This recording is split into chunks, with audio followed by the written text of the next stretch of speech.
This is Duke University.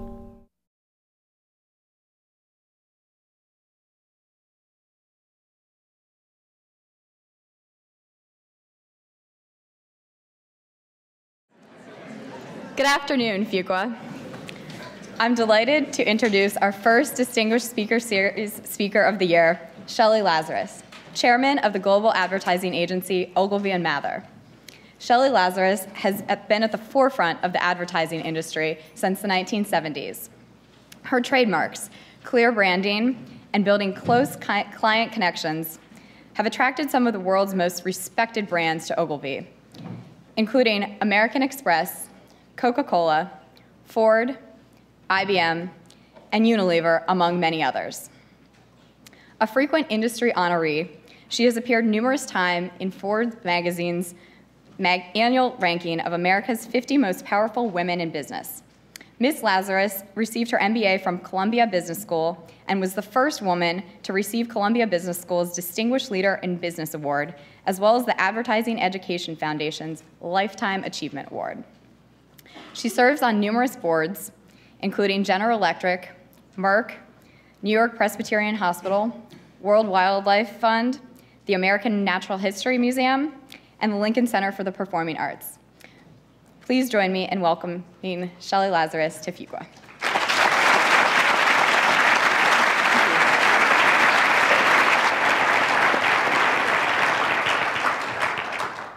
So it's an incredible honor to have you here, and I think that we should be in for a real treat.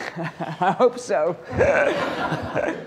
So I'm going to start off with an observation, which is what I learned at lunch is the reason why you went to Columbia to get your MBA was that if you didn't, the only jobs that were available were being a typist. Right. And what we then learned was that when I came out of college, my first job was as a typist. And yet, here we both are. It works. And so I'm wondering, is there an advantage to going against type, so to speak? Well, you know, there's this little thought that if you can't be smart, be memorable. It always works in advertising. And I think if you go a bit against type, you know, sort of people have to pay attention to you because it's not quite what they expect. And you know, very often in advertising, people want to expand their brand or change the meaning of their brand, and they have a very successful campaign that they're reluctant to step away from. But the truth is, unless you change something significant, people won't pay attention to something they think they know really well. If as soon as you say a brand name, people go in their heads, oh, I know what that is. You've got to do something really different to get people to pay. I always express it as pay attention all over again to something they know really well. And so that very often people say to me, why does a certain client change a campaign? Or it's because they want to impart new information. And they gotta do something that's gonna make you pay attention. Okay. So you went against type. And what you also said at lunch today was because you were taking such a different path, you had no role models. Right. And I think that you actually saw that as a great advantage. Mm-hmm. And paradoxically, here you are as a role model for all the people in this room and many others. So can you tell us a little bit about why you thought it was an advantage that you didn't have a role model, and now how do you manage that role where you are a role model? It's an interesting question, but I believe that the most effective leaders always have a degree of authenticity. I mean, it's all about authenticity. I would argue that in the year 2012, it's even more important that people can smell authentic people. You know, they smell people who are phonies. And so if you don't have anything you're trying to be like as a role model, your only hope is to be authentic. because you have to be who you are. Since I wasn't looking at someone and going, oh, I need to dress like her, talk like her, act like her, follow a career path like her. So I was sort of free to be who I was, and I just was instinctive about it. I never tried to be anything else. And then I have these moments where, because I never think of myself as a role model, and I'll be in a room, for instance, and it tends to be some of the superficial things. You know, and this happened to me about 10 years ago. I was in a room with some women at Ogilvy, and I realized that they were all wearing the same shoes I was wearing. And it was really a very bizarre thing, you know, and I thought, God, I didn't mean this to happen. Why are they doing that? It's just, but I think there are positive aspects to being a role model, because I always lived my values in terms of how I lived my life. And so I would do things like if I had to do something with my children, if I had to go to the school play or wanted to go to the school play or had a parent-teacher conference or had to go to the doctor's appointment with my kids or something, I walked straight down the middle aisle.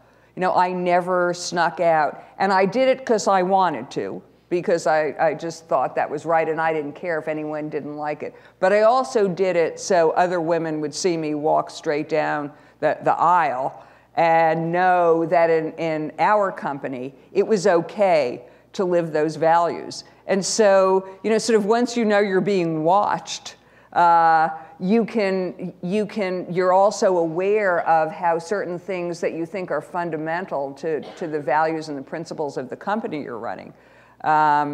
You can sort of impart them by your own behavior and make people know that it's all right. But at the same time, I would love to run a company where people, you know, I hope I do, where each person feels it's okay to be who he or she is, and that there are no rules as to how you have to behave, or who you are, or where you came from, so to follow up on that, you didn't seem to follow any rule book in particular, that you didn't have a master plan of, I'm going to do this year and that next year, and I'm going to rise through the ranks through all those activities. The rule you seem to follow was be true to myself. Right. And yet I've also heard you say being too ambitious gets in the way. Can you tell me what you mean by that? Well, it's my observation that people who love what they do climb the ladder, succeed at an organization. That it's not about focusing on what your next job is. It's about focusing on doing the content of your job. And if you love it, it makes it that much easier. And so I was never ambitious to be at a certain title or level. I was ambitious to do the right thing for my clients. And I was ambitious for their brands. I was ambitious for their companies. And so it was never about me. It was about what the job was. And I was always, I was so naive. I'm still so naive. But every once in a while, every 2 or 3 years, somebody in senior management at Ogilvy would come in and pop another title on my head. You know, and all I was doing, I kept doing the same job. I just kept trying to get great advertising, great marketing for my clients. And then someone would go, okay, now we want to make you an account director. Now we want to make you head of general manager of this organization. And I was always startled. I was always sort of like, you know, I was just keeping my head down doing my job. But as I've thought about it more, I think it's true in general. Mm-hmm. I think the people who get rewarded, promoted, recognized are the people who do their job superbly well and then trust that someone will notice that they're doing the job superbly well, and then they'll get more of the job. You know, they'll get a broader opportunity or a bigger challenge, or But it all starts with not your ambition to where you're going in the organization, but the way you do love the content of what you do. So it's not about personal ambition, but maybe it is about your ambition to make a difference for your organization, or for, in your case, your clients' organizations. Right. No, absolutely. I mean, and I watch this on boards and things. I mean, the people who get rewarded at GE, you know, are the guys who they find the way to do a turbine that is bigger than anything that's ever been seen, or an MRI that doesn't make noise, or they're not there to become the general manager. They're there to do their job in a way that's extraordinary. And those are the guys who are rewarded. Yeah. So I want to come back to your comment about loving what you do. And when you spoke at lunch with great passion, you talked about the importance of passion in your job. And actually, you talked about passion repeatedly, and you talked about resilience multiple times. Mm-hmm. And so, but the combination of passion and resilience is what keeps you going during difficult times.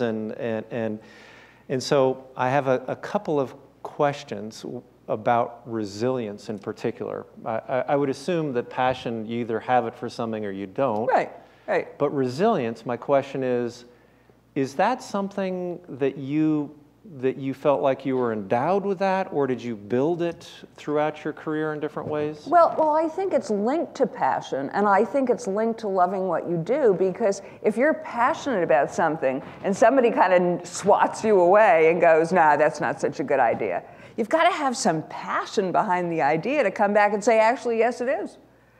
This is a fantastic idea. And I'm going to tell you why again, because obviously you didn't hear the first time.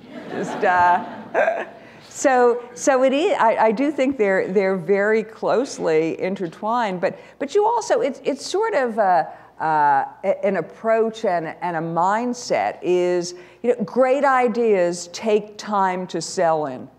And so you sort of go in knowing that I might not prevail the first time, but it's only the first time. And I'm going to keep going at it until I get where I'm going. And you just have to have this resilience, I think, particularly in an ideas business, because there's no quantitative measure, really. It's how people feel about something that you present. And you may think it's the greatest idea in the world, but you present it to 3 other people, and they go, I don't know, it's okay. And so then you have to sort of come back with some energy and tailor it a little bit and develop it a little more and go, now look at my baby. And a little prettier this time. And so, but going in that you're going to have to do it. Mm-hmm. And so you just kind of keep going at it. And I think there are also people who measure how passionate you are behind an idea, how much energy you have behind it. And they use that in part to judge how great the idea is. That if you can have 4 adult people who are, ripping their clothes off going, no, you don't understand, this is the greatest thing we've ever done, you got to pay attention. It just sort of, it's visceral, it's kind of human behavior. And I don't know how you survive in my business, unless you have that kind of passion. But as you say, you have to keep going until you find an idea you're passionate about. Because if it's just okay, there's no way you're going to fight for it that way. Yeah.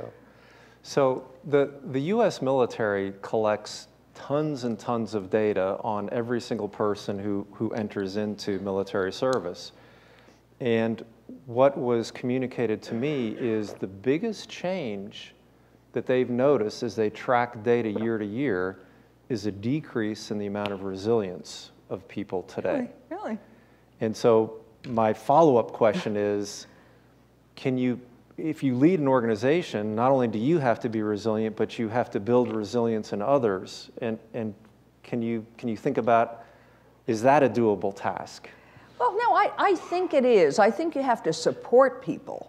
As they're going about it. You have to, if you ever stop believing, first of all, they're going to stop. But if you continue to believe and you go in with them and and you drive to a goal with people, it does give them energy. I think it's just, you know, multinational organizations today are so complex, they're so structured, they're so difficult to navigate. And people people get discouraged easily because it just takes forever to get to someone who can say yes. You know, and it's kind of, but that's the way it is. And everything you can do to shortcut it is helpful. But I was in a small group of CEOs a few nights ago, and we were celebrating someone who had just been named a new CEO. And someone asked everyone to go around the table, there were about 10 of us, and to give one bit of advice to the new CEO, and 4 people said resilience. Resilience. You can have brilliant ideas, you know, you can have great results and all that, but if you're not willing to get up every day and go back in there and fight the good fight, you're going to be in trouble fast. So I want to return to, you have a very interesting approach where anything that some people would view to be a disadvantage, that you've been put in a tough spot, you turn that around and say this is a great opportunity. And one of the things that you're known for is asking great questions. Now, when you talk about asking great questions, you say, I had an advantage. I could ask dumb girl questions. Right. I'm famous for dumb girl questions, right? So tell me why and how you do that, and why that's such an advantage. Well, first of all, I'm not purposely asking dumb girl questions. I actually really don't understand certain things. And, but I find a lot of other people, they don't want to show they're dumb, you know, so they just sit there and they let all this information go by them, and they just never raise their hand and say, I know you were using English words, but I actually don't know what you just said. Which I have said that several times. It's, and I'm just not afraid to do that, because what I've come to know is that when I ask that question, there are at least 15 other people in the room who have the same question, but they don't ask it. And the reason I've learned it is because there are so many instances when I actually have asked a question about things I don't understand about either complex financial instruments, or sometimes you get the consultants doing these 9-box charts that I think I know what they're talking about, but I'm not absolutely sure. I'll give you the best example of all. This is my favorite 9-box chart. It's a very serious and tragic subject, but I was on the 9/11 commission. So our job was to distribute all the funds that had been donated for victims of 9/11. And so the consultants came in and they did these charts, and the 2 axes were something like immediacy of the impact and a time frame, how short or long term it was. I think in the upper, I thought, but I wasn't positive because they were using euphemisms. The upper left-hand box were people who died in 9/11, I think, but no one ever said that. And so it was the victims' families. And down here were like school children in St. Louis who 7 years after would have some vague thoughts about maybe the world's a scary place. And so the recommendation of the consultants was that because the victims' families had been well taken care of through lots of different means, that all the people who had poured their hearts out and written checks in the wake of 9/11, all that money should go to, say, you know, programs in schools in the Midwest for kids who had watched it on television. And everyone's smiling and everything's fine. I'm going, excuse me, but those are right. Those are the victims. First, I had to establish that these were the victims' families, yes, that's who they are. I said, well, you know, I have a moral problem actually, because all the people who wrote the checks for the telethons and all that, they were writing those checks because they wanted that money to go to the families of the victims. They were not interested in programs in the St. Louis schools for the next 5 years. And so then this started this big conversation. 20 CEOs of major companies came up to me afterwards and said, "Oh, I'm so glad you said that, because I was thinking that." And so if I hadn't said that, all the money would have gone for these long-term programs. And I actually learned that day that no matter how much respect and regard you have for people who are sitting in a room with you, the fact that they don't speak up does not necessarily mean that they don't agree with the point, but that a lot of people are just reticent to go against the crowd. And because I started as I get a pass because I'm the dumb girl. And I always start by, I don't understand. I never do the confrontational, but I go, excuse me, I really don't understand what we're talking about here. But it changes the direction of the conversation. And so I like to ask questions that are actually going to at least open a whole other area for people to talk about and consider.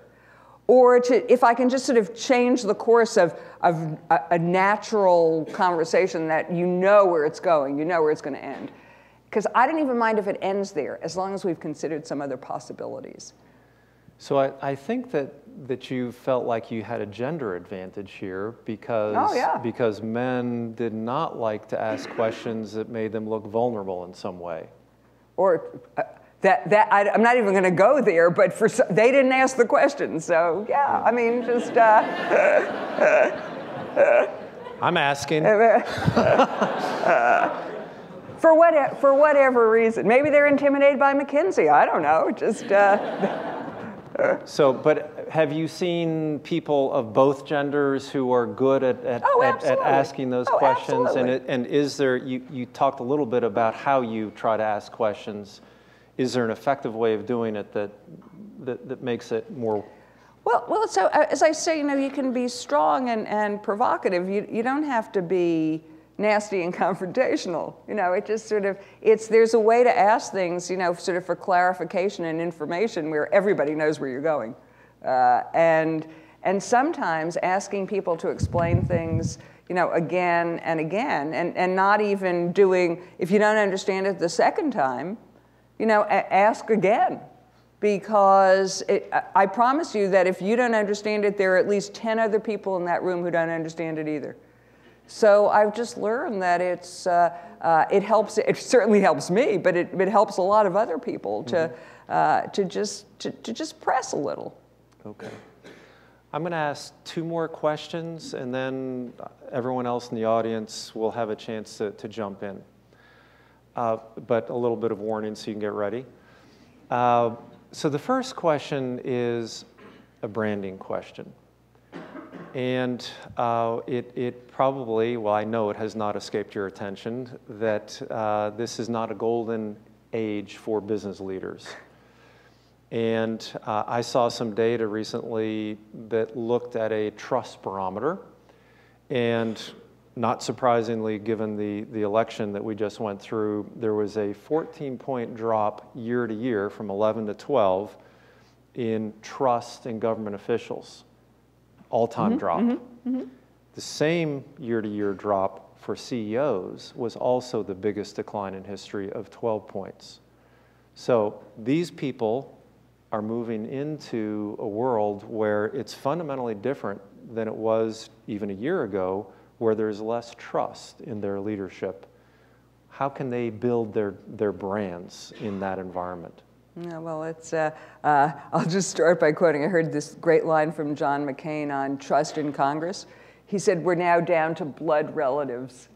The only people who trusted, they're like at a 4 or something like that. It's just, well, it's a very serious question, and the first answer is obvious, and just if we look at ourselves as business leaders, the first thing is you got to stop the bad stuff.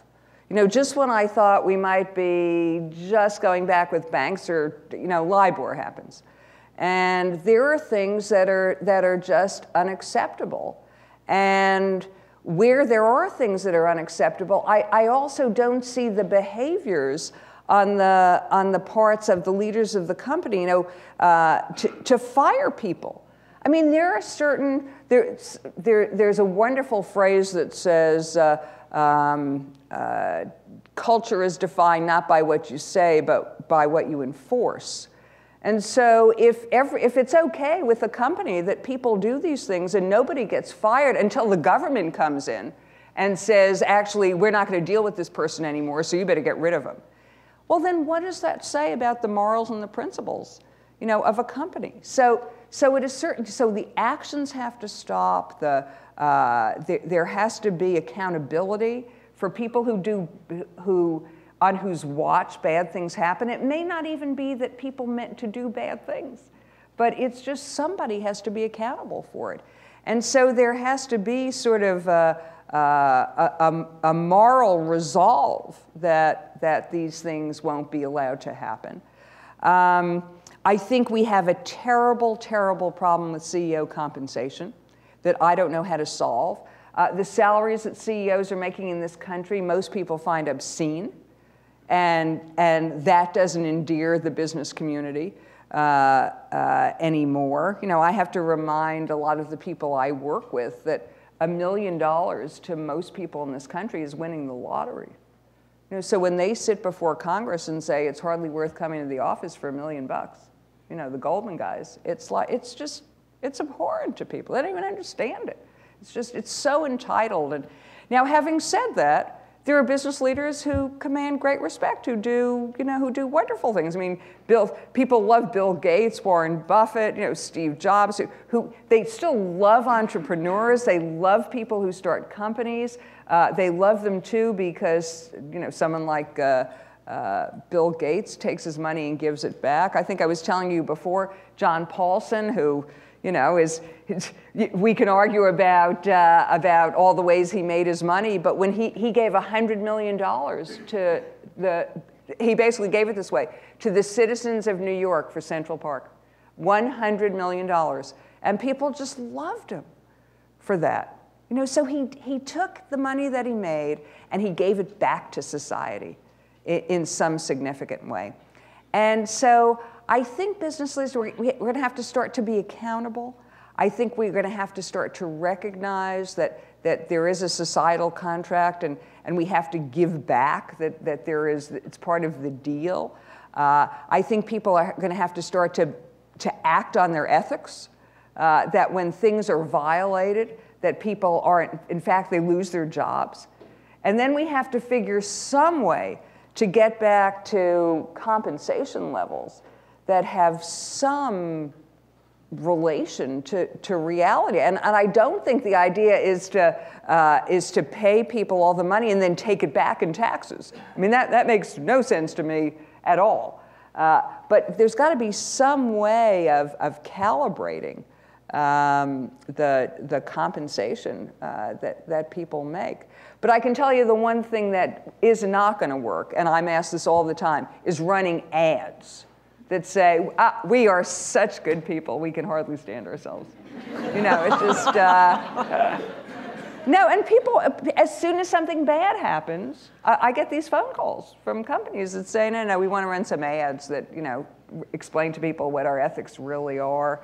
And here is something that I learned that you should each take with you as you start your careers.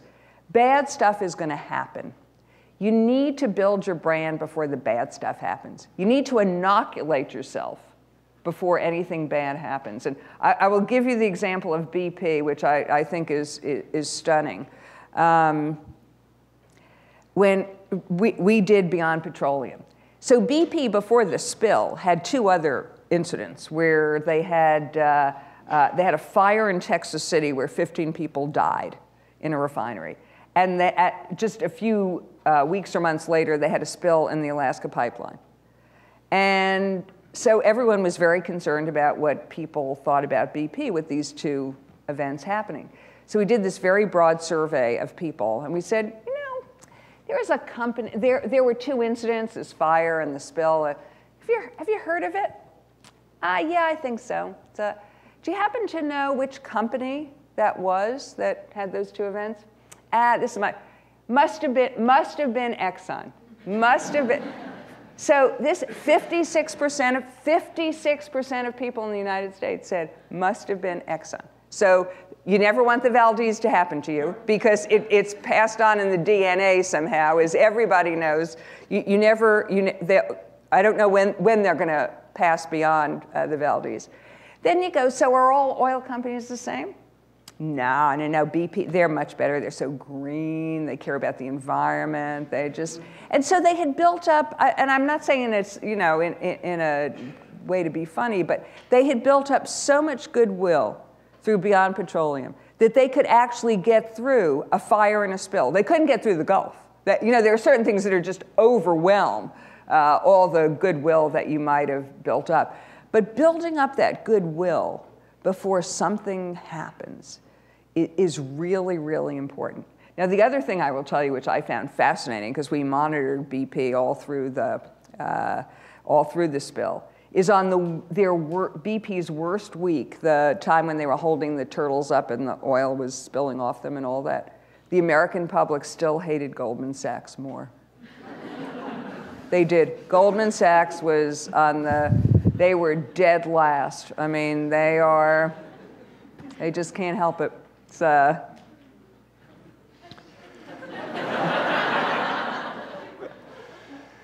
Okay, so I'm gonna, if there are any Goldman people out there, they can ask their questions. But so one last question, which is, when you embarked on your career, you had no plan. Your only plan Correct. Was you wanted to have a better job than you Correct. thought you would have had if you didn't go to business school. With the benefit of hindsight, is there any advice that you want to give to these people as they embark on their careers post-MBA? Well, 2 things. I mean, one is just a little bit of life advice. It's going to sound trite and silly, but it's the truest thing I can say to you is find something you love to do. I mean, it takes so much of your time. It's so much easier. I mean, it's so much more enjoyable if you're spending most of every day doing something you love. And if you don't like it, get out.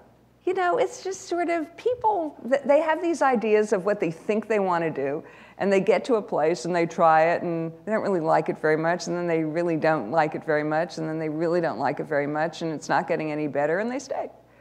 And so when you get to the second bit of conversation that we always have about trying to find balance in your life is, if you don't love your job, you're never, ever going to find balance. Because I always say this to young women is, I promise you're going to love your children. So if you have a job you don't like, most days, if you have a job that you find frustrating and unfulfilling, you're going to resent every minute that you spend away from the things that you love, your children. The only way you can hope to find balance is if you find a job that you love so much, or an industry or a pursuit that you love so much, that you want to find the balance because you don't want to give either one of them up. And one of the things I found is that you can fit into your life everything you love to do. You will find a way. And what you can fit in are the things you find frustrating, boring, meaningless, dull, with no redeeming social value. That's all the stuff that you're going to want to shunt aside. But you'll find a way to fit into your lives everything you love. And then the only other thing I would say is that getting an MBA is a gift, I have found, because things are interesting, or as interesting as the context in which you put them, I find. And so the larger the context that you have for whatever it is you're doing day to day, for the individual tasks that you're doing, if you can understand what the larger picture is, what the bigger mission is, what the larger goal is, everything you do is so much more meaningful. And what an MBA did for me was it gave me this very large business context. You know, that I wasn't just doing ads to do ads, that I understood what the business mission was, that I could ask the questions about what do you want to have happen as a result of this marketing program, that I could understand the need to penetrate new markets or new audiences or new geographies, and where the piece parts fit into this larger picture. Everything I did was so much more interesting and so much more satisfying. And I watch people around me, because you don't really need an MBA to work in an ad agency, frankly. But the satisfaction that you would get from what you were actually doing was so much narrower and more limited than what you have once you have an MBA and once you've understood business strategy and what the larger picture is. So I'm glad I got an MBA. I'm glad that I didn't want to type and that someone suggested an alternate route to me, even if I didn't really know what it was. It turned out to be great. Okay, well, it's wonderful to hear an endorsement for an MBA. Yeah. A little late for all of you, but you should feel better. So, questions from the audience? Thank you. Thank you for coming. It's a fascinating discussion. You know, I was very impressed with all the stories about adult people ripping out their closets to stand for the idea. So I've been always one of those people, and my problem is compromise. Can you please talk a little bit about compromising, and when is it worth compromise? Well, that of course is the great question, and you know, especially in my business, where we're just agents, right? You know, it's David Ogilvy always used to like to say, never forget who signs the check. You know, that ultimately it is the client's decision and the client's responsibility. So I think knowing how far to go, but remembering who's going to be accountable, who's paying, whose investment it is really important. But I think the other aspect of it is, even when you're working internally with partners, is when you do things for the sake of the relationship. Because very often you will do things, if you're smart, that you might not want to compromise right at this moment, but you know for the sake of the longer term relationship, it's the right thing to do. You don't want to give in, but on the other hand, the worst thing that can happen is that this causes a rift between you and a partner that you're working with, and it's just not worth it. But that's what you have to, what the value of the two things. But I can't tell you how many times I've actually backed down or went along with something because I've made the judgment that it's more important that I keep this relationship with this person for the next 10 years than I win this argument. Another example I can give you is one of the great arts of life is managing a global company. And I've worked with more CEOs, global CEOs, who are adamant that they want to establish a global brand with global messaging, and that they're going to insist, who then at a certain moment in time, when I go to them and say, you know, actually in Germany, they're not running the stuff that the rest of the world is running because they say it doesn't work and it doesn't, you know, it's actually usually Japan or Australia who says this, but you know, it works everywhere, it doesn't work here. And a CEO will look at me, a very committed CEO, and say, I've already had 4 arguments with the CEO of Germany this week. I'm not going to do a 5th one. And I appreciate that. You know, where his judgment is, I can't have more conflict right now. So, but it's conscious. I mean, that's the other thing, is it's a conscious compromise that I would go further, but there's a greater good.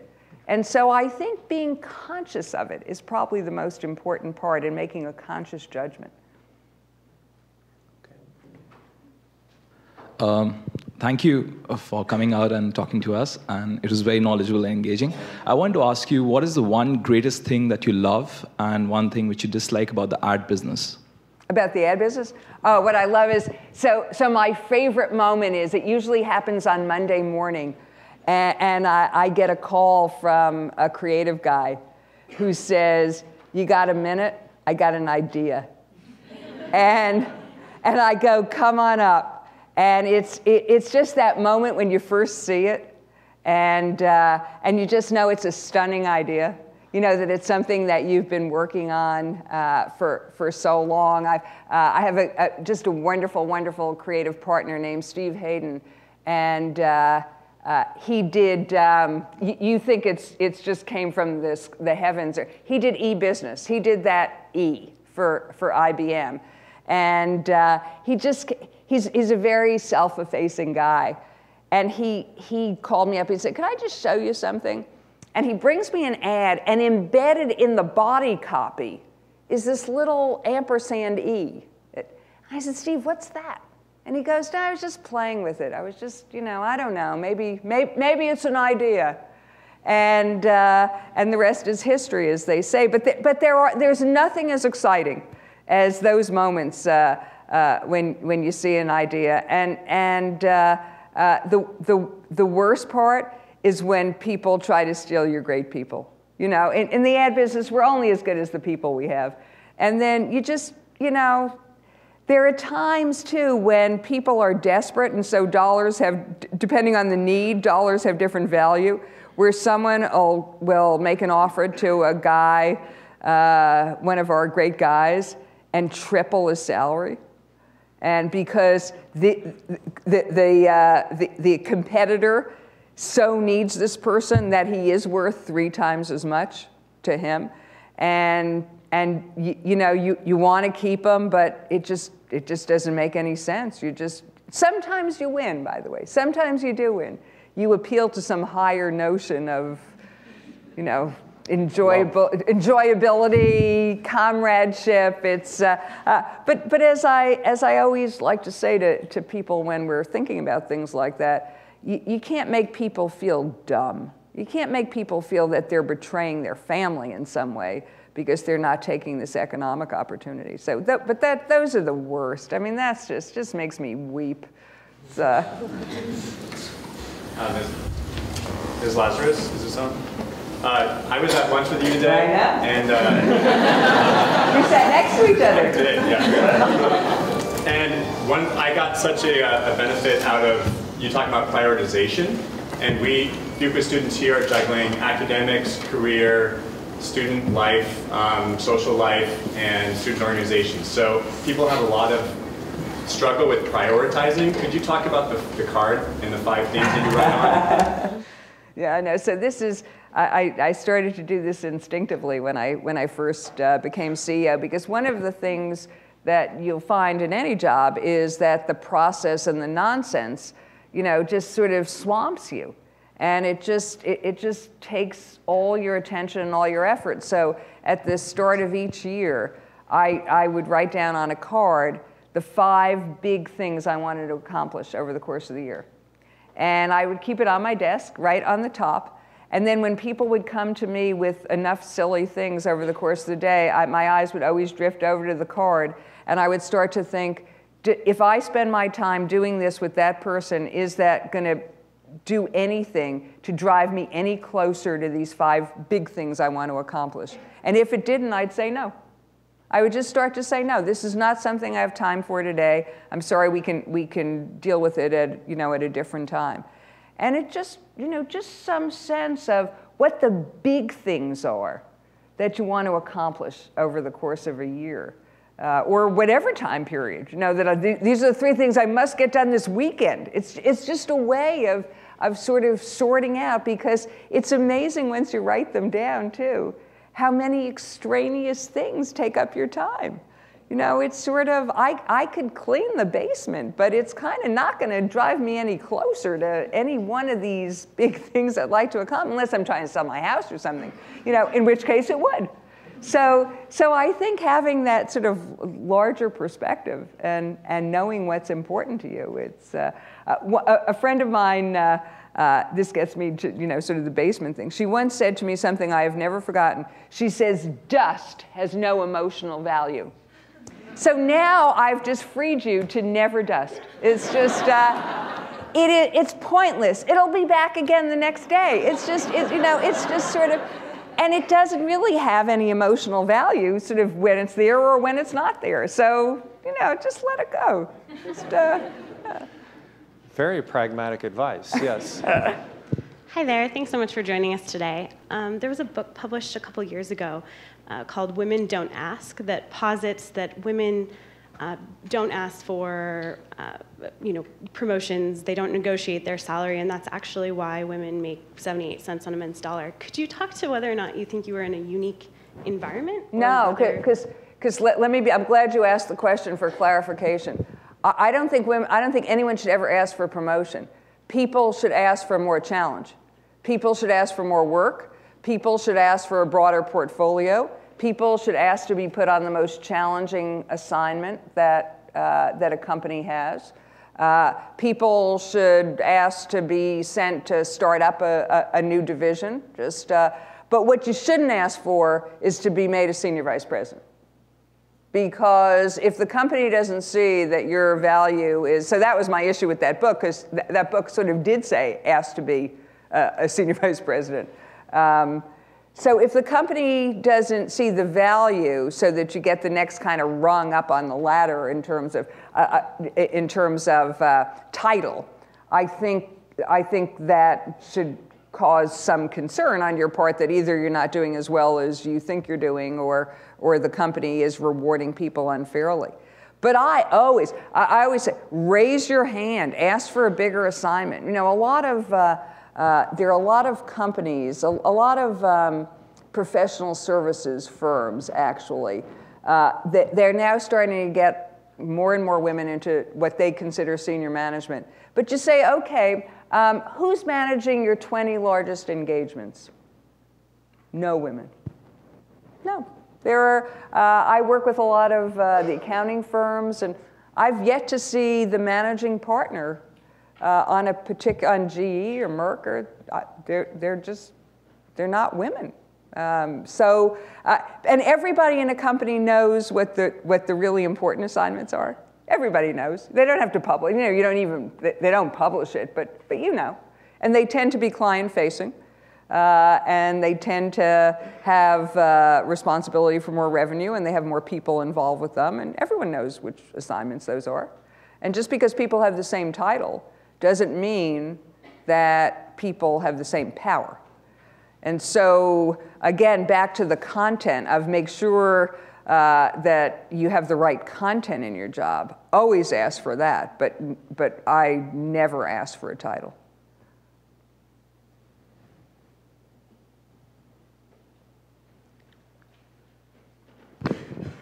Great, thank you for being here as well. So my question pertains to when you're talking about being unafraid to ask the dumb question.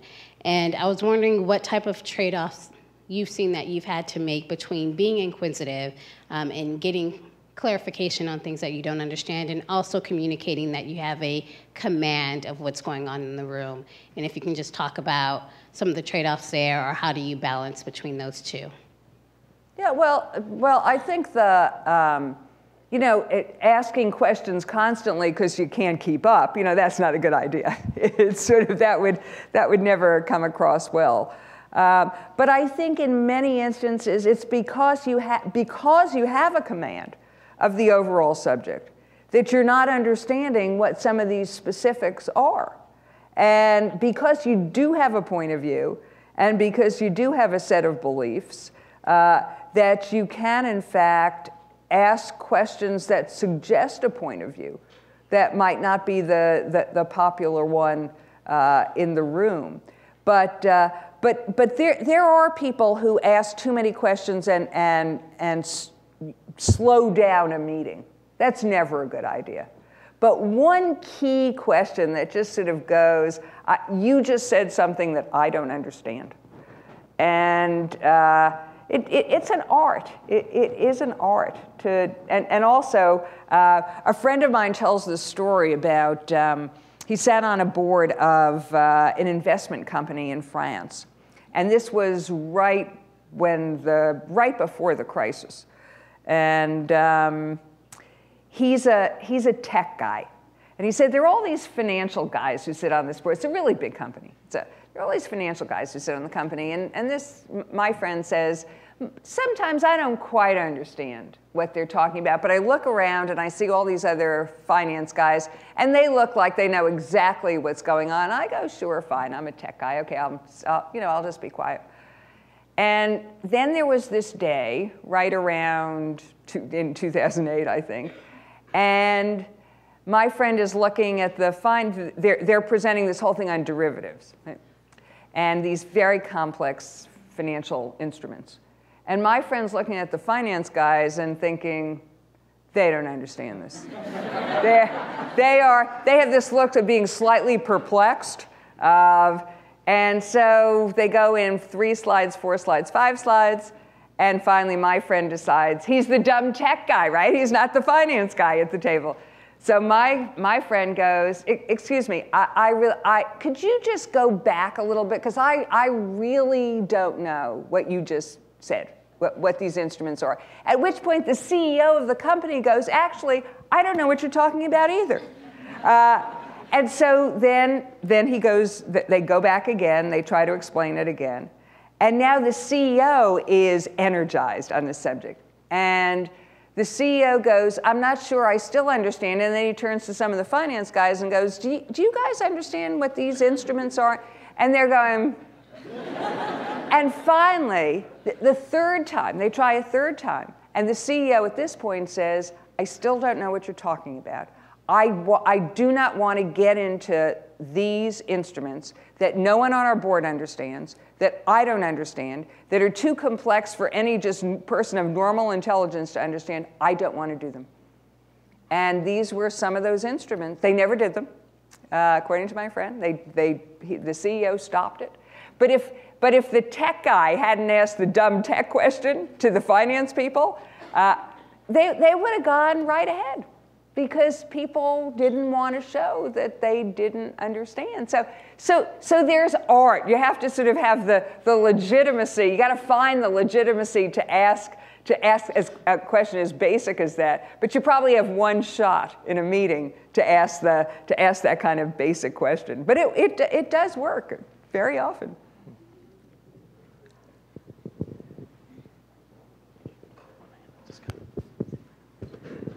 So this relates back to the first question a little bit, but it's a different take on it. And it's about managing people, and it's about empowering your employees, but also sort of maintaining your standards of perfections.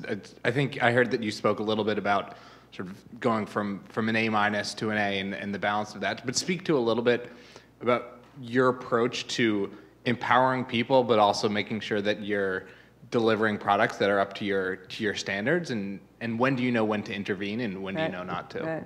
Again, the art of the thing. What I talked about before was one of the hardest things for me personally as a leader was when I would see some work that came from somebody, and it was a B, and I knew if I worked and redid it, I could get it to an A. But the residual damage to the morale of the person who had done the thing in the first place had to be considered, and also whether that was the best use of my time, because maybe a B was good enough. So to know when good enough is good enough. But I think there have to be standards. I mean, there just have to be. There have to be quality standards for sure. Behavioral standards for sure. You know, these are the things that we just don't tolerate. But in terms of getting the work to a certain quality, I think the first set of decisions is, how important is this? How important is this work? You know, if you're presenting to IBM a new campaign that's going to give them 5 years of brand life It's really important. It's got to be superb. But if you're doing a competitive report on spending from, PC manufacturers, because they kind of like to have it, it's much less important. And so you also have to always sense the value. But I think the other thing is when you ask people to go back and do something over, you have to tell them why. You can't do I just don't think that this is, you can say this is not good enough, but it's even better if you say it's a little superficial, I think we need to go deeper on this. If you say that it doesn't have it doesn't start with the kind of consumer insight that I think we need to have. It's a very delicate thing, but it's a little bit what I talked about before is measuring the value of getting the work better versus the impact it's going to have on a longer-term relationship. Because eventually, if people get so frustrated because none of their work is getting through, they're going to leave, which you might want, but you might not. And you got to know if you want it or not. It's I used to sit on some boards where they would rehearse the presenters. The CEO would rehearse the presenters for 3 days. They'd be in rehearsals. And as a board member, you go, is that really the best use of everybody's time, the leaders of the company and the CEO, to rehearse people for a board presentation? It's just, it makes you stop and think about what the company is spending its time on. And not to mention the impact it has on these poor people who are just trying to get their work done. And it's good that they're going to report out to the board, but every word does not have to be perfection. The board's not paying that much attention anyway most of the time. In my own experience, to sort of catch each precise word, just. Thank you so much, Shelly, for the insights. I have a question that comes up a lot in the job interviews. What's your favorite marketing campaign, and what's your criteria? So you never answer, when you're in my position, you never answer that question because that's like choosing among your children. It's just sort of, you just don't do that. So here is a general answer though. It's really easy to get one campaign. Anyone can do that. What's challenging is keeping a brand alive, relevant, vibrant over decades. That's really hard. So you look at, this is why people always talk about Apple and Nike, and my own experience is American Express, is just time after time, campaign after campaign. You just strengthen the brand, grow the brand, give it more meaning, keep true to its DNA, but expand what it means and let it grow over different product lines. And that's what's really, really hard to do. Anyone can do, like talking dogs and hamsters and things like that once. Someone said to me the other day, what's that campaign with the rats? And I'm going, the rats? They go, the rats driving the car? I'm going, oh, the hamsters. But for him to have seen this campaign for so many years and like it and think it's rats, I find it, I thought it's sort of fascinating. It might even be the reason he liked it. It's just, so I think that's the thing to think about though and the campaigns I hate the most are the ones you don't remember. I actually prefer the ones that are just hideous, where you go, God, who thought of that? I'd rather have those than the ones that just sort of pass like a ship in the night. When we took over the IBM business, they had been spending somewhere between $500 million and $1 billion a year on advertising every year. And when you went and asked people what IBM advertising they remembered, it was Charlie Chaplin, which IBM had not run in 11 years. So $11 billion had just been wasted, and nobody could remember a thing. And just think how you feel if you're the marketing person then. It's just, not to mention what the staying power of Charlie Chaplin. No one had seen it for 11 years and they still remembered it. You know, so it's pretty remarkable. But it's just, I hate all advertising that is just, you know, unmemorable, undifferentiated, has nothing, no, Ogilvy would call it a burr of singularity. There is nothing about it that you can remember. But it goes down real easy. You know, it presents easy. You know, you go, no one can object to anything. It's just, yeah, that's fine. So, and that's the way it'll live. Yeah, it's fine.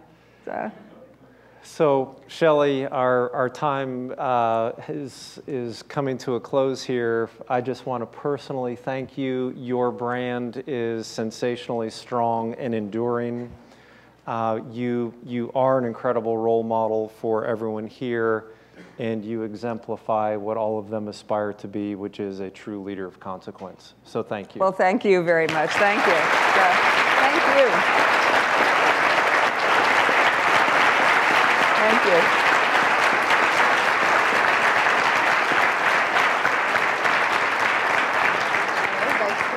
Oh, thank you. Presents, too. This is so good. Thank you. Thank you. I speak on behalf of the entire student body when I say it's been a true pleasure having you at both. Thank you for joining us. Thank you. My pleasure. Produced by Duke University. Online at duke.edu.